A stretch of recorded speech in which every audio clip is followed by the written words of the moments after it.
마태복음 16장 24절부터 26절까지 제가 읽습니다. 이에 예수님께서 제자들에게 이르시되 아무든지 나를 따라오려거든 자기를 부인하고 자기 십자가를 지고 나를 좇을 것이니라.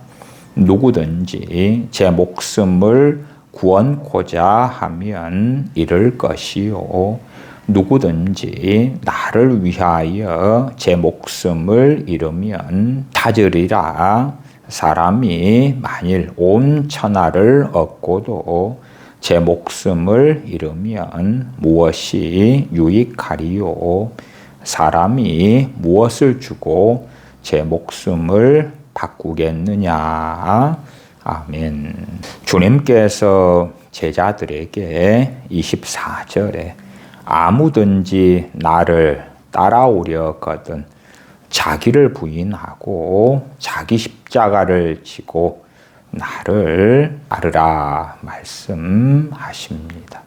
왜 우리 많은 믿는 사람들이 하나님과 동행하지 못하는가? 왜 우리 많은 믿는 사람들이 하나님의 임재하심 가운데 살지 못하는가? 주님의 주시는 평안 가운데 거하지 못하고 주님 주시는 기쁨 가운데 거하지 못하는가 할 때에 순간순간 때마다 하나님을 의지하고 찾으며 구하는 삶을 살지 않기 때문이다 말씀을 드립니다. 지난 시간에 사도 바울은 자신이 죄인 중에 괴수다 증거한 것을 살펴보았습니다. 사도 바울이 죄인 중에 자신이 괴수다 첫째 되는 죄인이다 증거한 것은 과거가 그랬다는 것이 아니라 현재가 그러하다고 증거한 것이라고 자세히 많은 주해들을 통하여 말씀을 드렸습니다.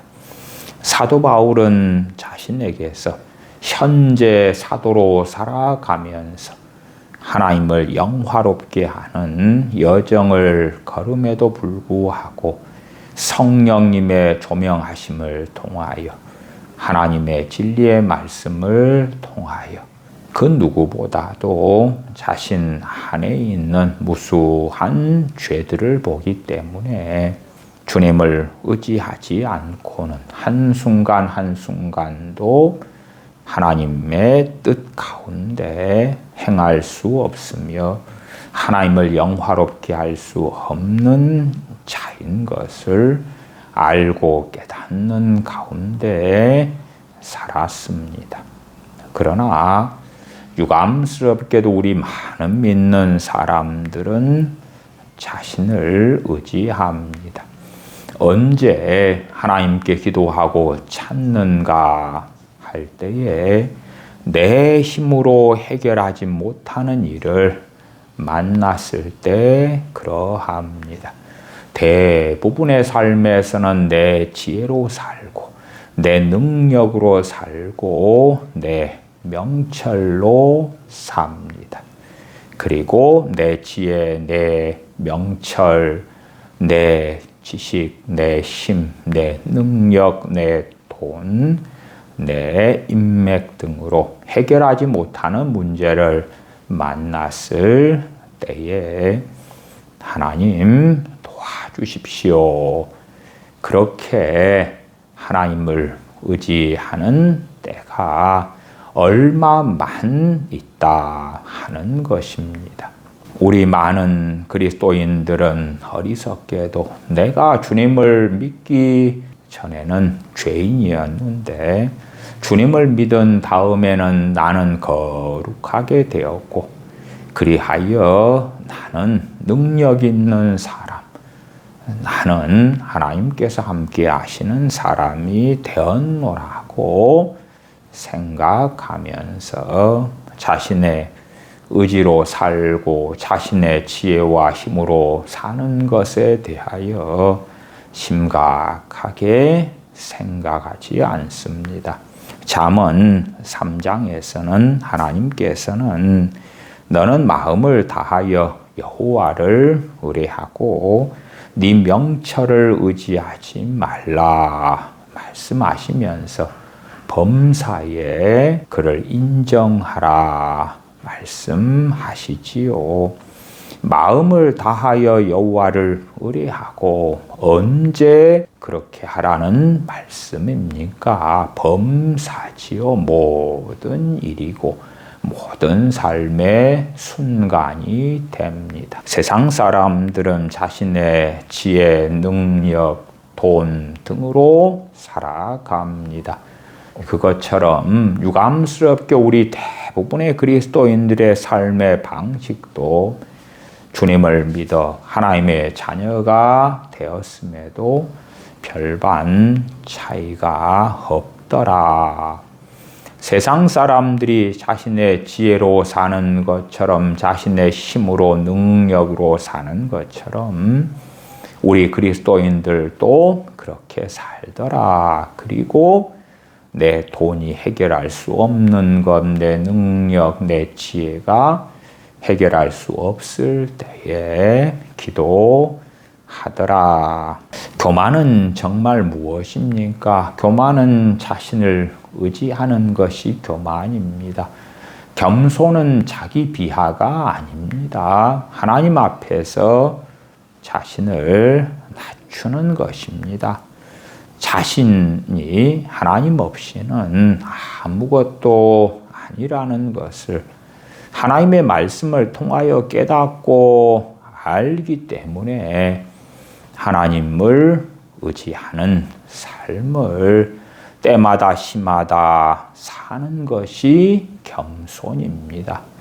그래서 초대교회 교부였던 어거스틴은 신자의 제1덕목이 무엇입니까? 라는 질문을 받았을 때에 첫째는 겸손입니다. 그러면 어거스틴이시여 둘째 신자의 덕목은 무엇입니까? 예, 둘째도 겸손입니다.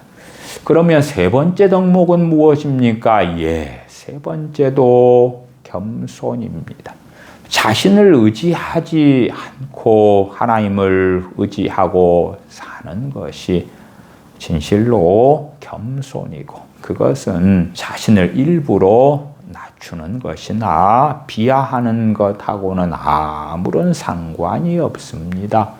하나님을 의지하지 않을 때에 우리는 하나님을 기쁘시게 할 수 없고 하나님과 동행할 수 없고 하나님의 뜻 안에 살 수 없기 때문에 모든 일들마다 하나님을 찾고 구하며 의지해야 하는데 그것이 바로 겸손입니다. 증거했던 것입니다. 잠언 3장 5절에서도 너는 마음을 다하여 여호와를 의뢰하고 네 명철을 의지하지 말라. 히브리어로 명철이라 라는 단어는 비나가 됩니다. 비나의 뜻은 이해력, 분별력, 통찰력, 판단력, 사물의 본질을 꿰뚫어 보는 능력, 이러한 의미들을 가지고 있는 단어입니다. 그래서 사람이 경험이나 사고를 통해서 얻는 이해력과 판단 능력 전체를 비나, 명철이라고 합니다. 그러면 자신이 더 능력이 있을수록, 지혜가 있을수록, 판단력이 있을수록, 재능이 있을수록 자신을 의지하고 하나님을 의지하지 않기가 너무나 쉽습니다. 지난번에도 찬양을 예제로 들어서 잠깐 말씀을 드렸습니다. 자, 우리는 찬송가든지 복음성가들이든지 간에 참으로 성경적인 찬양을 그 누구나 하나님께 드릴 수가 있습니다. 그러나 하나님께서 우리의 심령을 감찰하실 때에 하나님께서 기쁘시게 받으시는 찬양을 우리가 겉모양으로 입술로 드린다 해서 과연 다 받으시겠는가 할 때에 결코 그렇지 않다는 것은 명확하지요. 우리가 음악성이 있을수록 우리는 우리의 능력을 의지하여 찬양하고 하나님께서 기뻐 받으셨구나 믿기가 쉽습니다. 자신이 부르는 아름다운 곡조, 노래, 가락에 자기 스스로 심취하고 감동되는 일도 아주 많지요. 그러나 과연 하나님께서 찬양을 받으시려면 내 힘으로 내 능력으로 부르는 찬양을 통하여 가능한가? 진실로 하나님께서 받으시는 찬양에는 명백히 주님께서 말씀하신 대로 자기 부인이 있어야 됩니다. 주님을 따라오려거든 자기를 부인하라고 말씀하시지요. 제가 오래전에 꽃동산 교회 주관으로 하는 전도 세미나를 서대산 드림 리조트에서 3박 4일인가 했을 때에 저희 교회 교우분들과 함께 참여했더랬습니다. 그 가운데 그 세미나에 찬양을 인도하시던 어느 목사님이 계셨습니다. 저는 사람에 대하여 잘 기억하지 못하기 때문에 찬양 인도하시는 목사님의 얼굴을 보고 그가 인도하는 사람이구나 하는 지각을 별로 가지고 있지 않았습니다. 그리고 찬양을 인도하시는데 성령님의 역사하심이 없어서 함께 찬양을 부르면서도 많이 답답했습니다. 그렇게 한 이틀인가 어떤 면에서 왜 저런 분이 찬양 인도를 하는가. 물론 그분의 음악성은 매우 좋았습니다. 그러나 그의 찬양 인도에는 성령님의 역사하심이 없었던 거예요. 그는 주님을 의지하지 않고 자신의 음악성으로 찬양을 일반 노래처럼 불렀던 거예요. 그래서 좀 더 주님 안에서 찬양하는 사람, 저분보다 음악성이 떨어지더라도 성령님의 역사로 하나님을 바라보고 의지하는 사람이 찬양을 인도했으면 좋을 터인데 이렇게 많은 사람들이 모여서 찬양하는데 어찌 자신의 음악성만 가지고 찬양 인도하는 저런이가 찬양을 인도하는가? 저런 이를 찬양 인도자로 분별력 없이 세웠는가 하는 답답함을 가지고 있었습니다. 그 세미나 일인가 되어서 어느 누가 찬양 인도를 하더라고요. 그런데 그 찬양 인도에는 성령의 역사하심이 강했습니다. 너무나 좋았어요. 그래서 제가 저희 교우들에게 이야기했습니다. 왜 한 셋째 날 되어서 저런 찬양 인도자를 이제야 세웠는가? 첫날이나 둘째 날 등에도 저런 사람을 찬양 인도자로 세웠어야지. 그렇게 했더니 교우분들이 저한테 이야기하시더군요. 목사님, 첫날, 둘째 날하고 똑같은 사람입니다. 그러는 거예요. 저는 깜짝 놀랐어요. 왜 동일한 사람인데 너무나 영성이 달랐기 때문에 그래요. 그 앞에는 전혀 성령님의 역사하심도 없고 육적으로 찬양을 불렀다가 한 셋째 날 되니까 성령님의 능력과 인도하심과 역사하심 가운데 찬양하더라 그 말이. 저는 전혀 다른 사람으로 알았어요. 그리고 이제 그날에 그 목사님이 강의 중에 한 강의를 맡아서 특별히 찬양이라는 주제인가 강의를 하더군요. 강의가 끝났을 때에 그가 다시 찬양을 인도하시더군요. 근데 그 강의 시작 전에 그가 찬양을 인도할 때는 성령님의 역사하심이 있었다가 다시 강의 끝나고 찬양을 인도하는데 첫날, 둘째 날과 똑같은 사람이 되는 거예요. 음악성은 탁월한데 자기의 음악성을 의지하고 찬양하는 거예요. 그 음악성이 탁월한 사람들, 하나님을 의지하지 않고서도 세상 사람 그 누구나 듣기에 아름다운 노래를 불러줄 수 있는 거예요. 우리는 세상 가수들이 감정을 담아서 감동적인 곡조를 가지고 세상 노래를 부를 때도 눈물이 나기도 하고 우리도 감동을 받고 위로도 받습니다. 찬양을 부른다.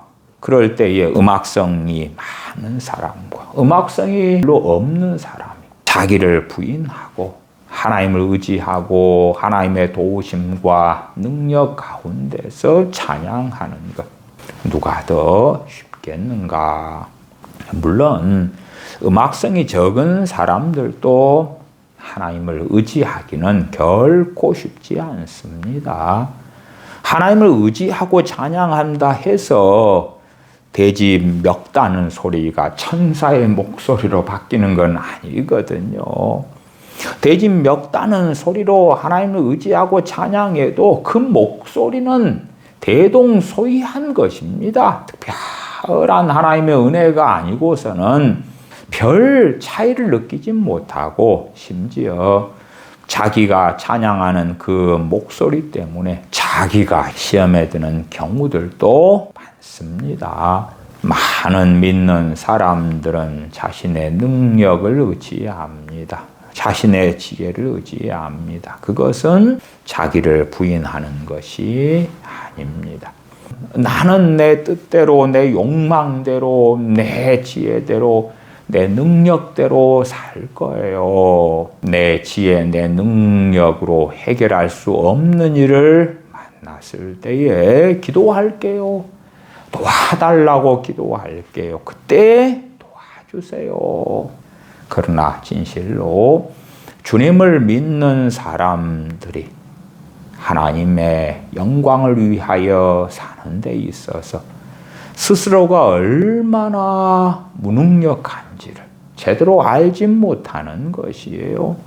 또한 사도 바울처럼 주님을 알면 알수록, 진리를 알면 알수록, 하나님과 가까워지면 가까워질수록 햇볕 아래에서 많은 그 방 안에 있는 무수한 먼지들이 보이는 것처럼 자신의 무수한 죄들을 발견하기 때문에 주님의 도우심이 아니고서는 주님과 동행할 수 없는 거예요.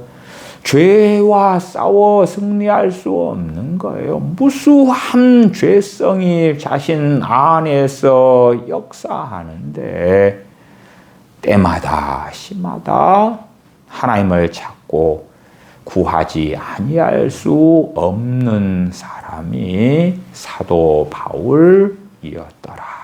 그리고 사도 바울을 통하여 우리 믿는 사람들에게 주님께서 가르쳐 주시는 거예요. 자기를 부인하고 자기 십자가를 지고 나를 좇을 것이니라. 자기를 부인하는 것이 무엇인가? 나아가서 자기를 부인하는 것이 과연 우리의 힘과 능력으로 가능한가? 어거스틴은 교만은 자기를 붙드는 것이고 초대교회 교부들이나 종교개혁자들이나 청교도들이나 교만에 대하여 비슷하게 정의 내립니다. 교만은 하나님에게서 자기에게로 돌아오는 것이다. 교만은 자기를 붙드는 것이다. 자기의 지혜를 의지하고 자기의 힘을 의지하고 자기의 능력을 의지하고 자신의 재능을 의지하는 것이다. 그렇기 때문에 능력이 많은 사람, 재능이 많은 사람, 많은 지혜를 가진 사람, 많은 지식을 가진 사람, 문벌 좋은 자, 학식 있는 사람들이 자기를 부인하는 것은 매우 어렵습니다. 고린도전서 1장에 너희 중에 문벌 좋은 자가 많지 아니하고 지혜 있는 자들이 많지 아니하고 그래서 세상이 멸시받는 자들, 천한 자들을 하나님께서 부르셨다고 말씀해요. 그러나 지혜 없는 자, 능력 없는 자, 재능 없는 자, 지능이 떨어지는 자, 가난한 자, 그런 사람을 불러서 하나님의 자녀로 삼아 주셨어도 지혜 있는 사람, 힘 있는 사람, 능력 있는 사람, 재능 있는 사람들과 살아가는 방식이 대동소이합니다. 오히려 더 문제가 될 때도 많아요. 하나님, 저 사람은 저런 재능들이 있는데 나는 왜 없습니까? 저 사람은 저렇게 문벌이 좋아서 집안이 좋아서 재산이 많고 가진 것이 많고 상속받는 돈이 많고 그러는데 나는 왜 가난해서 그러한 재력, 그러한 돈이 없습니까? 저 사람은 부모로부터 얼마나 많은 재능을 물려받았습니까? 나는 왜 없습니까? 그러면서 비교하고 비통해하고 열등감에 빠져들고 절망하고 탄식하고 시기하고 질투하고 그러한 어리석음으로 빠져버리는 믿는 사람들도 매우 많습니다.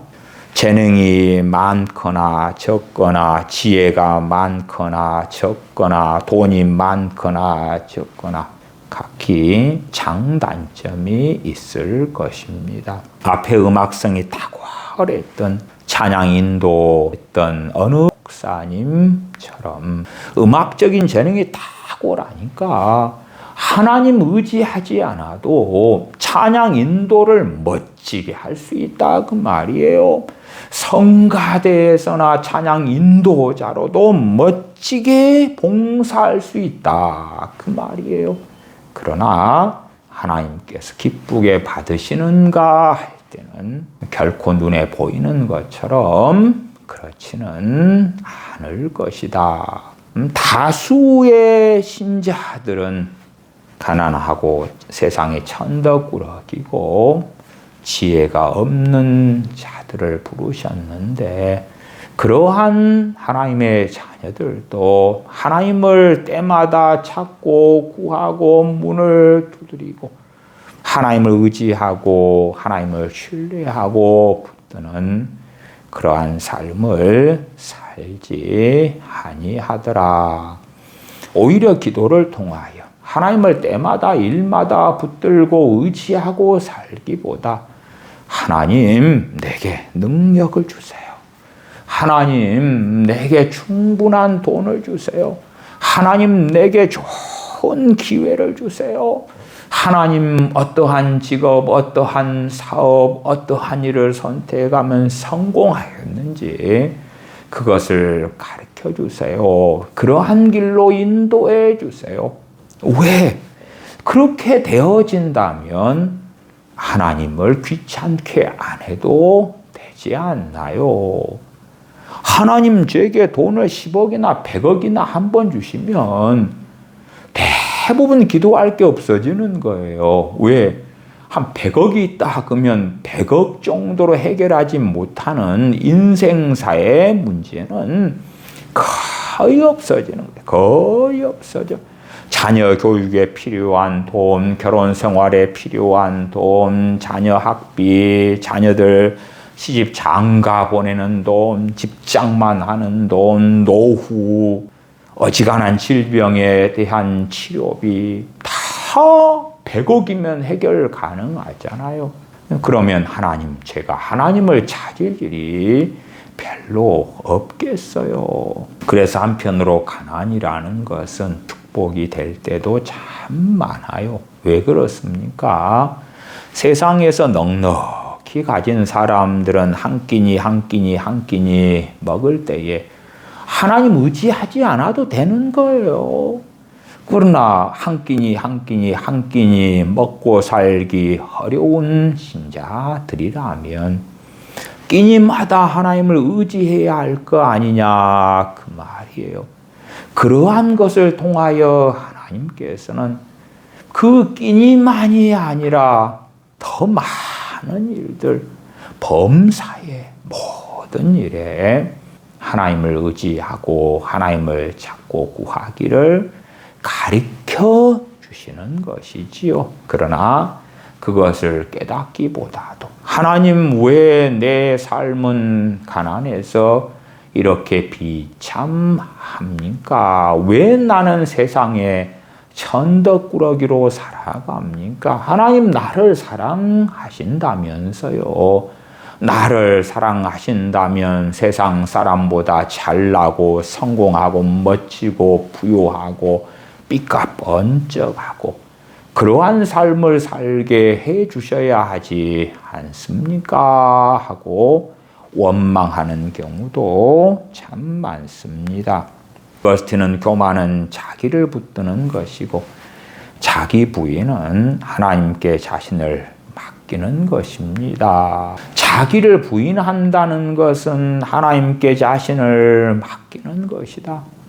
그러면 우리는 때마다 심하다. 과연 하나님께 우리 자신을 맡기고 사는가? 어떨 때 잠깐 기도하면서 혹은 주님을 처음 믿을 때에 하나님, 저 자신을 하나님께 맡깁니다. 우리 주님께 맡깁니다. 이상 끝하고 끝나는 문제인가? 그게 아니죠. 자기를 부인하는 것은 지속적인 행동을 이야기하는 것입니다. 지속적인 삶을 이야기하는 것이지, 하나님 저를 맡겨드려요, 이상 끝, 그러한 기도로 끝나는 것이 결코 아닙니다. 계속하여 어거스틴은 당신이 당신 자신을 따르려고 한다면 망할 것입니다. 그리스도를 따르려면 먼저 당신 자신을 버려야 합니다. 자기를 부인해야 한다. 그렇게 증거합니다. 존 칼빈은 기독교 강요 3권에서 신자의 삶의 시작은 자기 부인입니다. 우리는 본성적으로 자기중심적입니다. 그렇기 때문에 자기 부인은 자기의 지혜를 의지하지 않는 것입니다. 자기의 지혜를 의지하지 않는 것. 우리는 어떤 일이 있을 때에 우리 지혜로 생각합니다. 우리 지혜로 생각하는 것을 하나님께서 하지 말라는 것이 아닙니다. 우리의 지혜도 하나님께서 귀하게 사용하시는 명백한 통로입니다. 그래서 성경에서는 지혜롭게 생각하라, 그렇게 명령하시는 거예요. 그러나 하나님께 우리 자신을 맡기기 전에 내 지혜로 생각한다면 그것은 하나님의 영광과는 아무 상관없고 하나님 앞에서의 삶도 되지 않는 것입니다. 자기의 지혜로 움직이기 전에 하나님의 지혜를 구하고 하나님을 의지해야 하지요. 자기 부인은 자신의 지혜를 의지하지 않는 것입니다. 자기 부인은 자신의 의를 신뢰하지 않는 것입니다. 우리의 의가 무엇이 있겠습니까? 우리 주 예수 그리스도의 의 말고 우리가 말씀대로 사는 것, 기도 생활하는 것, 순종하는 것, 봉사하는 것, 어느 교회의 프로그램이 성경을 필사하는 거다. 그러면 성경 필사하는 것.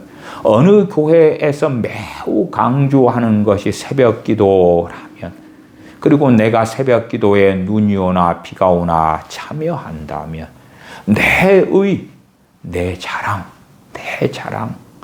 내가 인정받는 것, 그것이 자기의가 되지요. 어느 교회는 성가대를 목사님이 굉장히 중시합니다.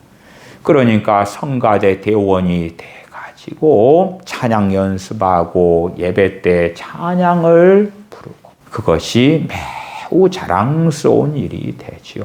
자기의가 되는 거예요. 기도를 매우 강조하는 어느 교회, 그 가운데 중보기도 합시다.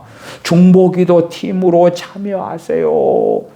그러한 것에 순종하여 열심히 교회와 나라와 민족과 교우들을 위하여 기도하는 교인들이라면 그것이 자랑이 되고 힘이 되고, 그것이 하나님 앞에 나아갔을 때 떳떳함의 이유가 된다면 그것이 바로 자기의다.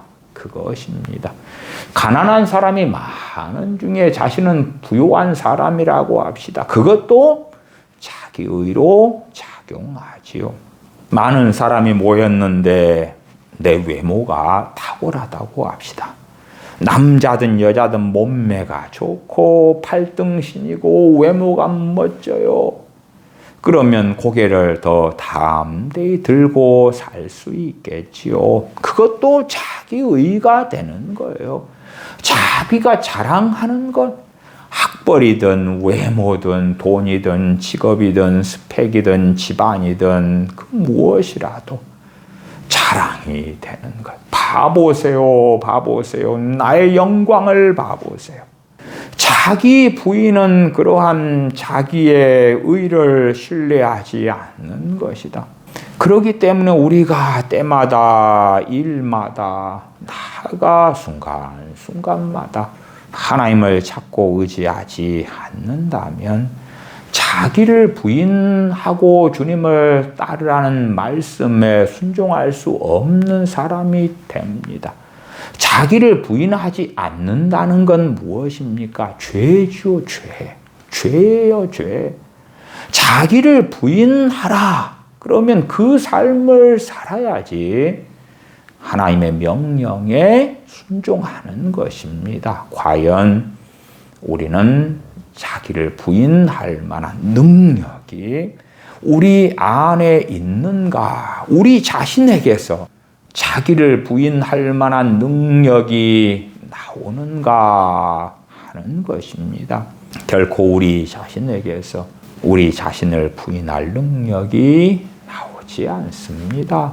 사도 바울이 로마서 7장 18절에 고백했던 것처럼 내 속 곧 내 육신에 선한 것이 거하지 아니하는 줄을 아노니 원함은 내게 있으나 선을 행하는 것은 없노라. 여기에서 육신은 죄로 오염된 인간 본성을 말합니다. 단지 육체를 이야기하지 않아요. 내 속에 선한 것이 거하지 않는다. 왜냐하면 죄로 오염된 인간 본성이 여전하기 때문에 그래요.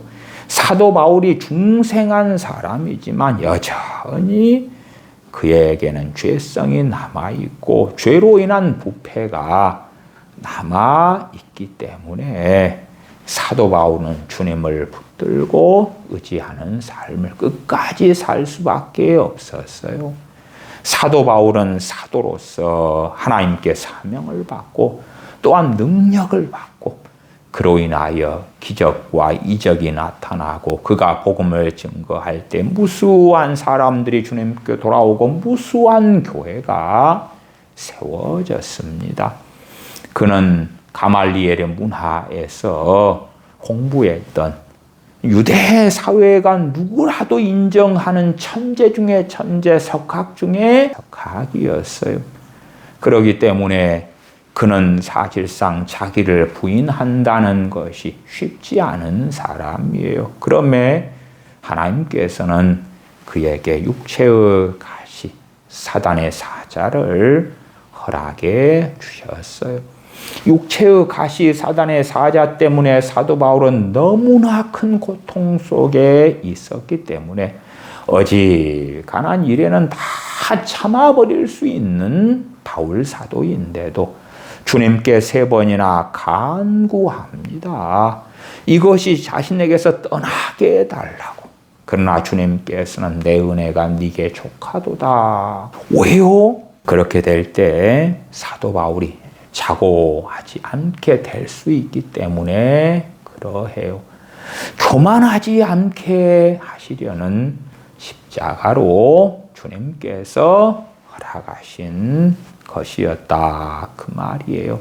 사도 중에 사도가 되면 그가 철인이 되고 완벽한 사람이 되고 심지어 그러니까 주님을 덜 의지해도 되고 그런 사람이 아니라 우리가 진실로 주님을 알면 알수록 닮으면 닮을수록 성숙하면 성숙할수록 더 주님을 의지하는 사람이 되는 것이 맞는 것입니다.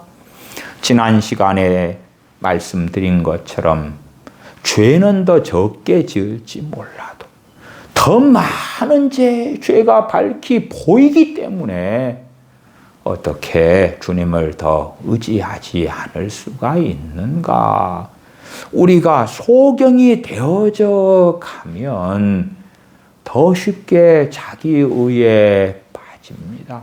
제가 아는 어떤 목사님은 비가 오나 눈이 오나 수십 년 동안 새벽 기도를 빠지지 않았노라고 제게도 여러 번 말씀하셨고 함께 모였던 목사님들의 모임에서 여러 번 이야기했었어요. 그분의 30년간에 빠지지 않고 열심히 했던 새벽 기도는 그분의 의가 되었던 거예요. 그의 자랑이 되었던 거예요. 그러면 새벽 기도에 30년간 빠지지 않고 살아왔다는 자기의 의를 가지고 그는 담대히 하나님께 기도할 수 있었던 거예요. 그러나 진실로 하나님의 말씀에서는 그것은 착각일 뿐이고 교만일 뿐이에요. 교만은 자기를 붙드는 것. 하나님에게서 다시 자신에게로 터닝하는 것이 교만이다. 자기의 지혜, 자신의 힘, 자신의 행위, 자신의 순종, 자신의 덕성, 자신의 헌신, 봉사, 희생 등등을 붙드는 것이 진실로 교만이다. 겸손은 누구를 붙드는 것입니까? 하나님만을 붙드는 것. 우리 주 예수 그리스도만을 붙드는 것이 겸손이고 자기를 부인하는 것이 겸손이죠. 왜 자기를 부인해야 됩니까? 우리 안에서 선이 나올 수 없기 때문에 그래요. 우리 안에서 하나님을 영광스럽게 할 수 있는 능력이 나오지 않기 때문에 그래요. 하나님의 은혜로 가능하기 때문에 그래요.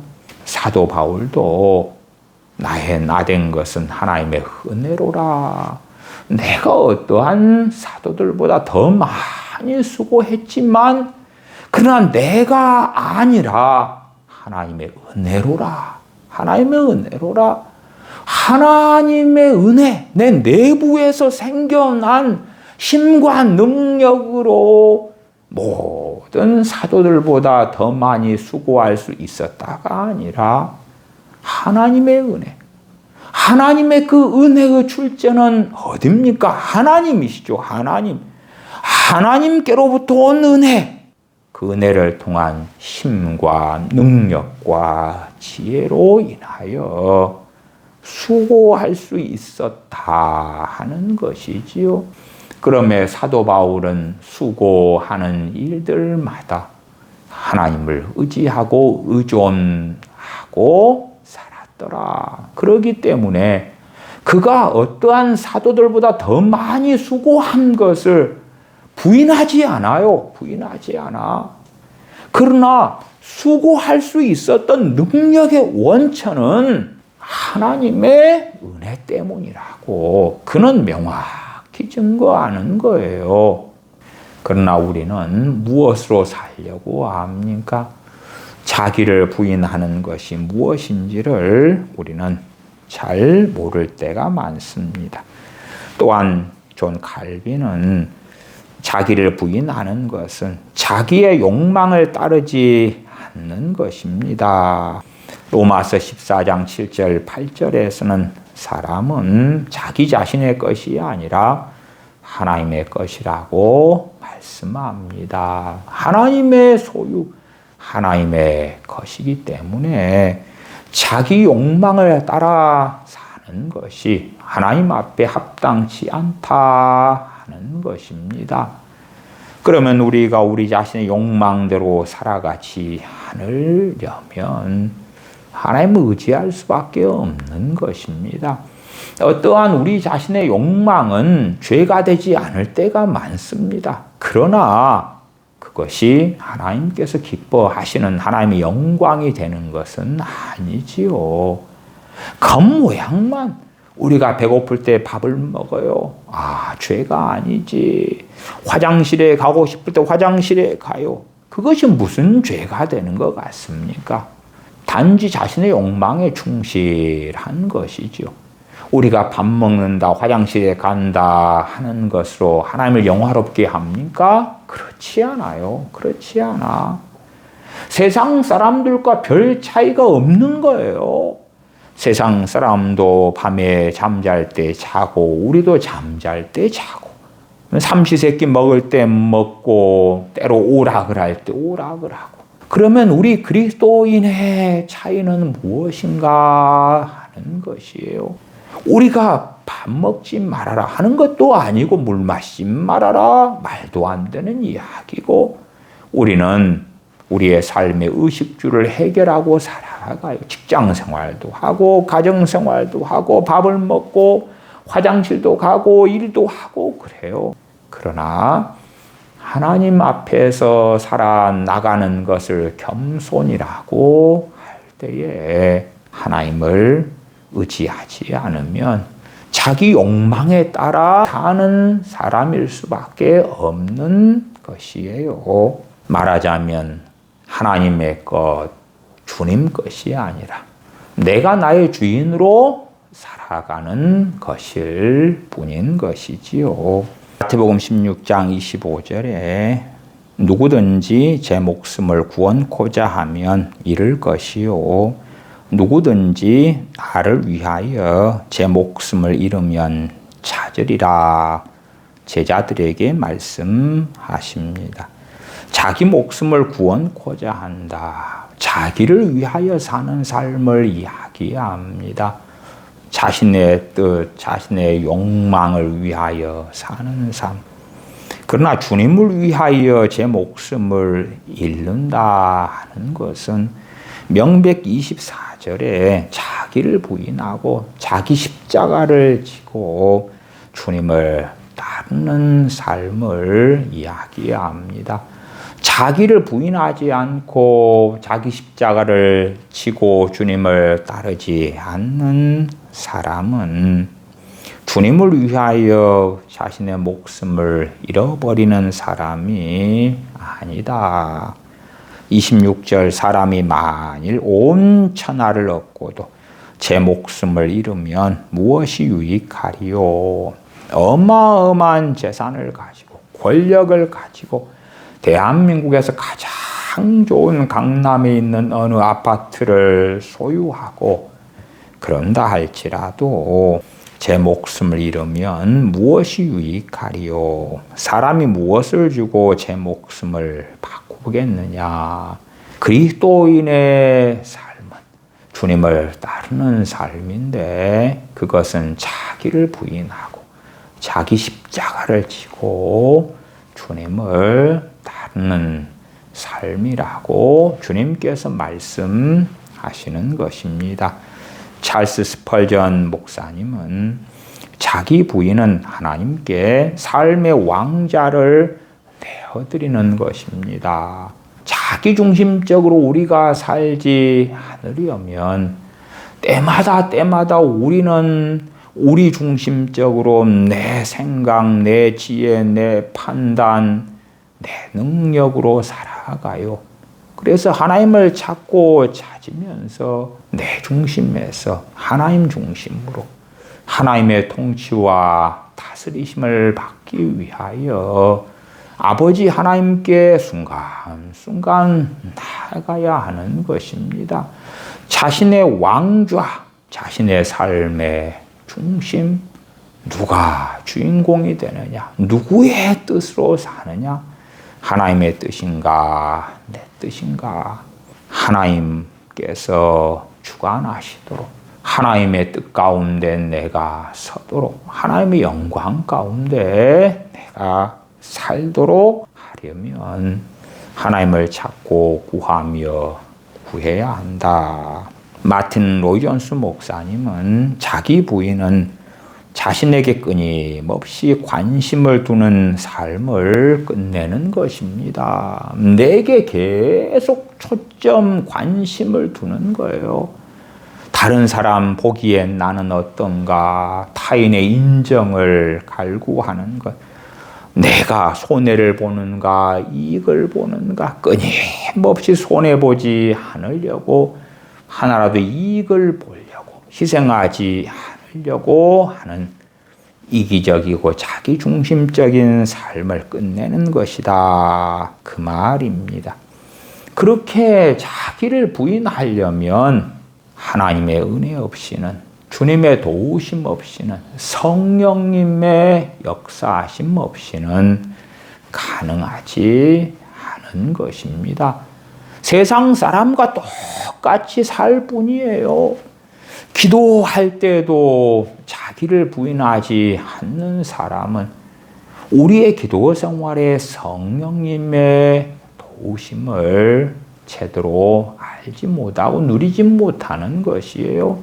우리가 원하고 욕망하는 것만 가지고 언제 들어주시겠습니까? 언제 응답하시렵니까? 하는 탄식과 염려와 근심만 가지고 기도하는 것이에요. 그러나 평안할 때는 기도할 것이 없는 거예요. 구할 것이 없는 거예요. 무슨 말인고 아니, 문제가 없고 평안할 때는 아무런 문제를 알지 못하는 거예요.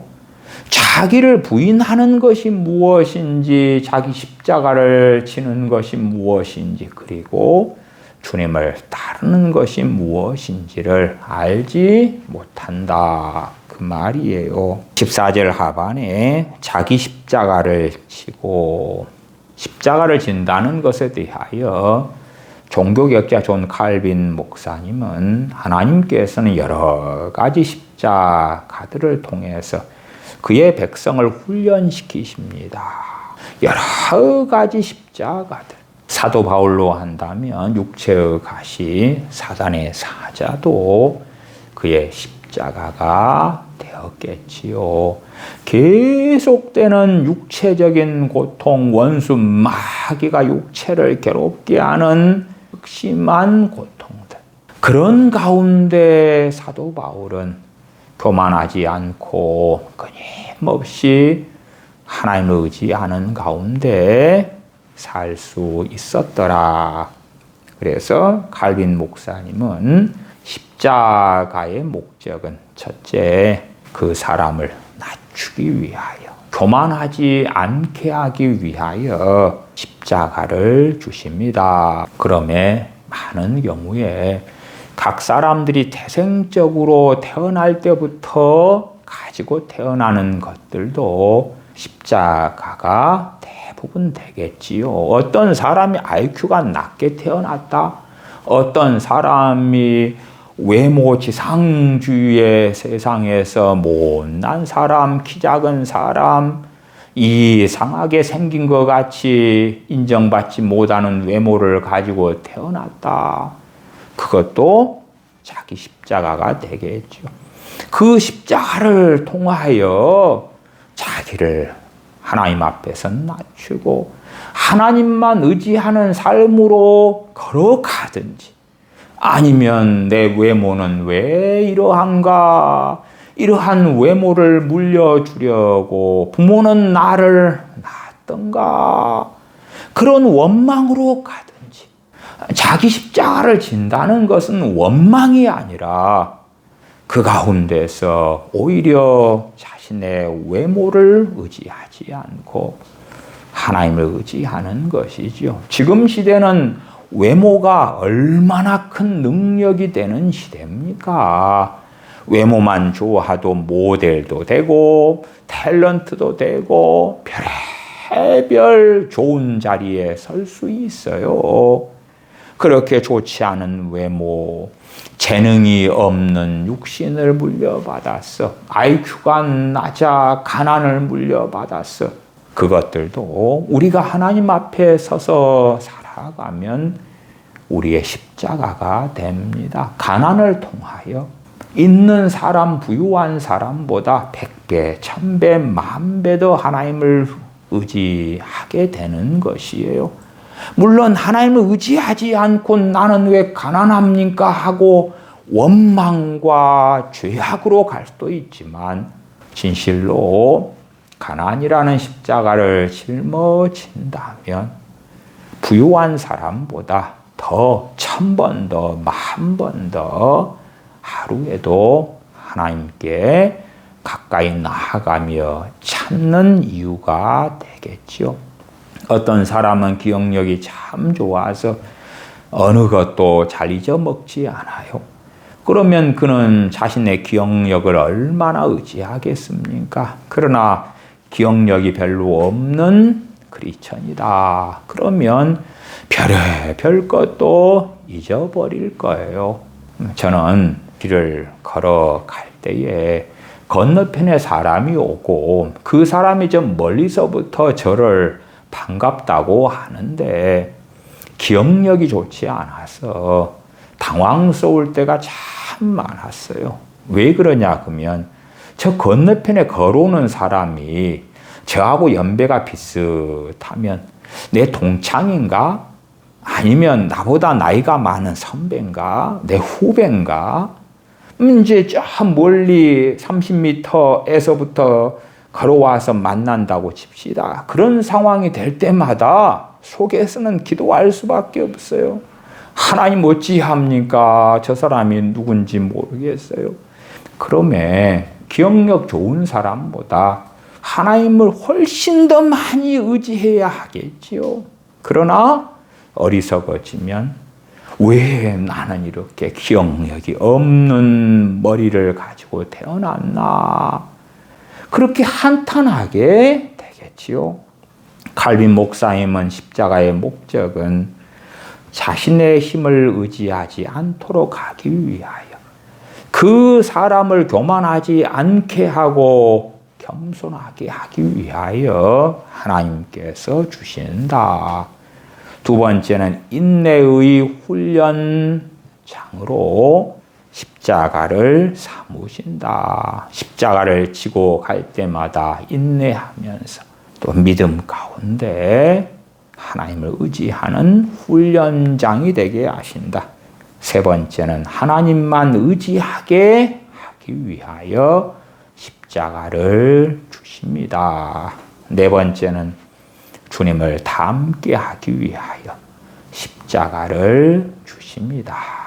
그러면 여러 모양의 십자가들이 있을 때에 우리는 그 십자가들로 인하여서 원망하는가, 근심하는가, 빨리 없애달라고 하는가. 우리는 십자가의 원조를 잘 압니다. 우리 주님의 십자가입니다. 주님께서 십자가에 못 박혀 달려 계실 때에 그것은 얼마나 주님께 수치가 되었고 큰 아픔과 고통이 되었습니까? 십자가에 달리신 다음에 주님께서는 거기에서 고통 가운데 죽으셨습니다. 그런 것처럼 십자가는 우리에게 많은 고통을 가져올 것이지 십자가를 짊어졌는데 기쁨이 되지는 않아요. 십자가를 짊어지고 살 때에 우리는 더 겸손해지고 주님을 의지하는 사람이 되고 십자가를 짊어져 가면서 더 주님을 닮아가려면 주님을 의지하고 신뢰하고 붙들어야 됩니다.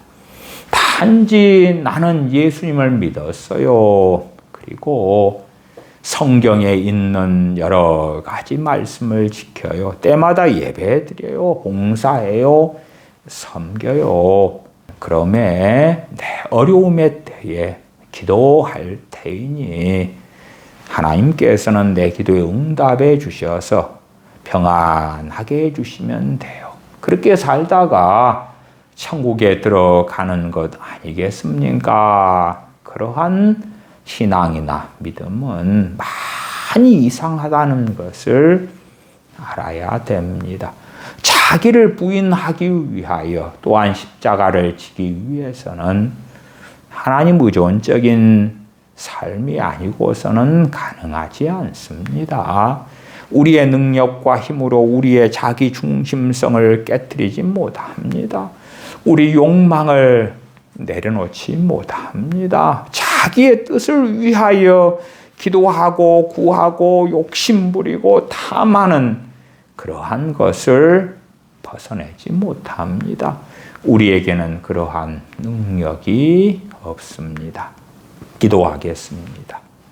아버지 하나님, 얼마나 저희는 세상에 유능한 사람들처럼 하나님께 그들이 가진 부요함, 그들이 가진 지혜, 재능, 그러한 것을 원하고 구하지. 세상에 비천한 자, 가난한 자, 없는 자, 무능한 자인 저희들을 보면서 오히려 자기를 부인하며 하나님 의존적인 삶을 살 수 있기 때문에 감사하며 찬양하지 않습니다. 또한 십자가를 지는 일들 가운데 아버지 하나님을 의지하고 의지하도록 십자가를 허락해 주셨을 때에 저희들은 그것이 빨리 치워져서 평안하게 되기를 원할 때는 얼마나 많은지 모릅니다.